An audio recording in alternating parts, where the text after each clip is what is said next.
questionable activity my old friends and I would partake in when we were young was Ding Dong Ditch, where you run up to someone's door, knock or ring the bell, then run away or hide. We'd do it from time to time when we were feeling mischievous or bored. At the time, someone moved across the street from my friend Stefan, who lived a block down from me. He kept telling us how sketchy it seemed. No one would ever see them leave their house. The blinds were always closed at every window, and there were never any lights on. Yet there was always a red Toyota pickup truck in the driveway all hours of the day. No one really seemed to know who was living there or what they looked like. So, one night we thought it would be a good idea to target it while we were out ding-dong ditching. My friend Jake and I hid behind a nearby car while Stefan ran up to the door. We could tell he rang the bell like 5 times, and we chuckled because of it. He finally ran for cover in a bush separating that property from the neighboring property. We waited for the door to open, but alas, it never did. So Stefan ran back to the door and rang it a bunch more times, probably closer to like 10 rings this time. As he ran for his same hiding spot, I noticed the curtains to one of the front windows move a little bit. I didn't see anyone's face, but that confirmed someone was inside the house. The door never opened, but Jake and I were afraid to yell over to him not to do it again. Stefan never looked over at us, so he never even gave us a chance to wave at him to stop there.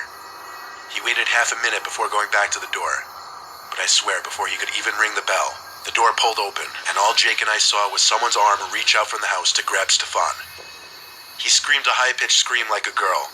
Jake and I looked at each other with horrified looks on our faces. Stefan managed to break free from the grip and continued screaming as he ran past us across the street to his house. The front door to the house slammed shut. No one came out chasing after us. We followed Stefan to his house, and as soon as we got inside, I told him that was a horrible idea. Now that person would know they were neighbors, but he said he didn't care.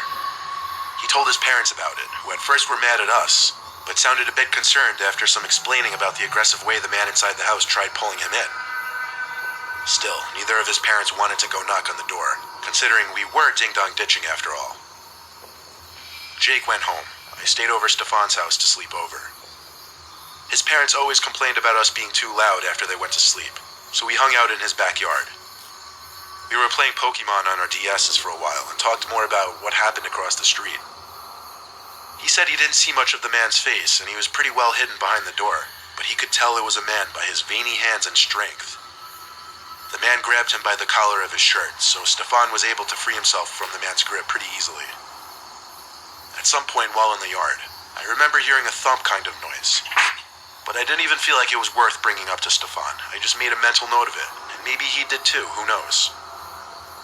Eventually it got too chilly to sit outside anymore, and we were getting a little tired, so we went back inside.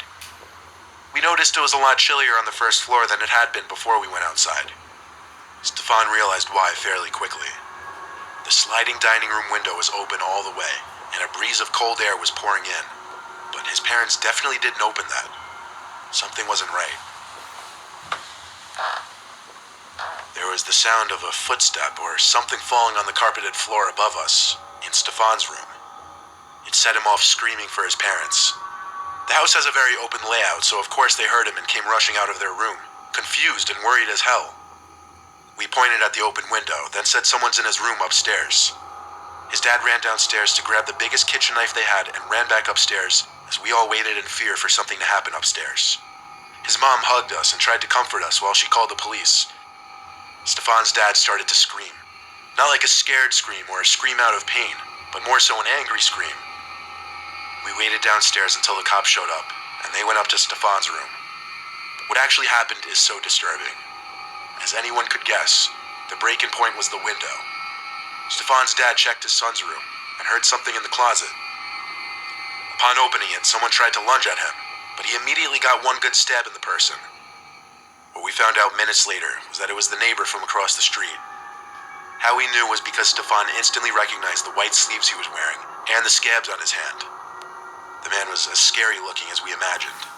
Stefan's family got a restraining order against the man and refused to live across the street from him any longer. They moved within a few months to a house in the same town.